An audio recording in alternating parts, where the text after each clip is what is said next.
Hi, everybody. Welcome to Base Building for Power's YouTube channel. Today, we're talking about how to influence Trump supporters. Why are we talking about this? Well, 77 million people voted for Donald Trump. And so if you care about justice, you need to learn how to talk to Trump supporters. Also, a lot of Trump supporters disagree with what he's been doing and need an opportunity to take action. You can use these tips for almost any issue, any campaign, whether you're door knocking, phone calling, or even talking to your friends and family. Let's get to it. I got 8 tips for you. The first one is to get yourself into the right space, not being judgmental, approaching your conversations with curiosity and openness. Now, I know that that's a lot easier said than done.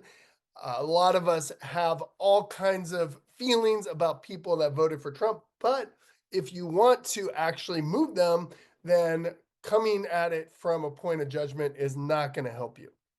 Now, remember that Trump voters are also very diverse, not just in demographics, but also in political opinions. You may have somebody who is pro-union, but is pro-gun and anti-environment. They also are diverse in the reasons that they support Trump.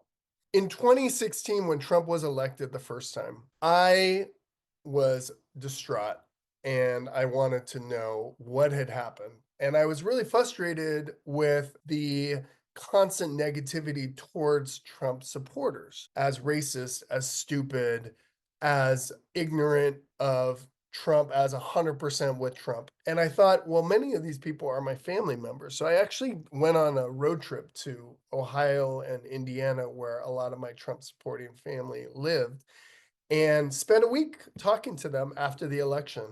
And what came out of that was really fascinating. One, they were very willing to talk. Two, they had a lot of conflicting emotions.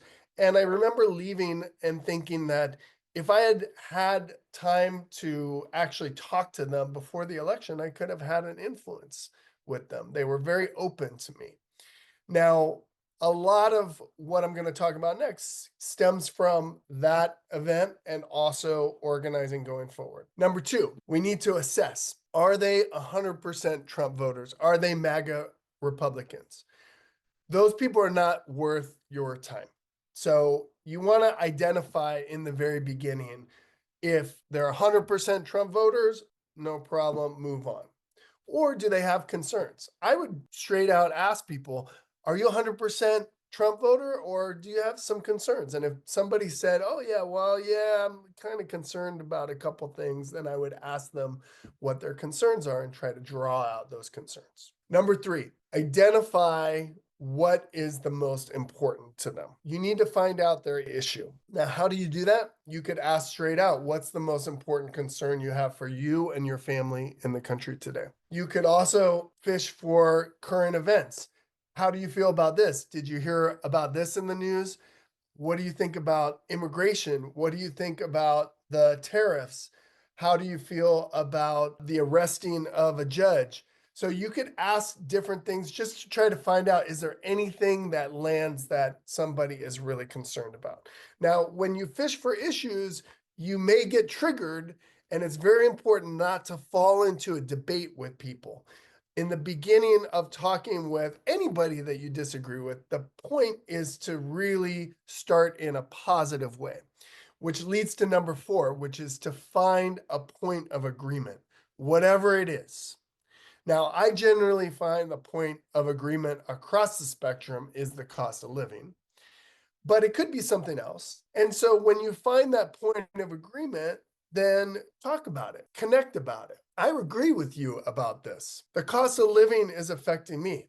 You could also share a personal story. Sometimes I'll mention that I just got appendix surgery and it cost me $8,000 for a 20-minute procedure, even though I had health insurance. Then you can connect with somebody else's story of high healthcare costs. Number 5, you want to agitate. When you have an issue that you've connected on, now you need to get them fired up to take action. Agitation is firing somebody up. It is not okay to just have concern. You need to take action. So you could say, look, that's not right.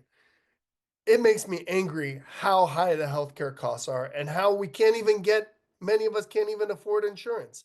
Does it make you angry? Are the rich struggling with healthcare? Important thing is that you connect emotionally. This is not a debate club. We're not educating, we're shaking people up into action. Number 6, push. Push people into action. You may have to think through what is the step that they can take. You may have a step with the organization that you're working with, but it's very important that when you agitate and fire somebody up, that you give them a path to act and to organize. Get their contact information so that you can continue connecting with them. I have met people on the doors that I still communicate with. You also want to ask them to volunteer, especially people who are Trump supporters.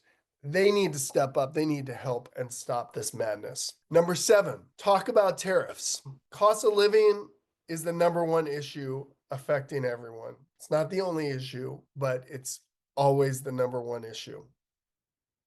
And when I was in a working class community in Pennsylvania, I started talking to people about tariffs. I would ask them, I would say, hey, do you know about Trump's tariffs? And many people would say, no, I don't understand how that works. Well, a tariff is basically a tax that's put on goods that are made in another country, especially China. The Walmart was where everybody shopped. And I would ask, how many of those goods that you buy at Walmart are made in China?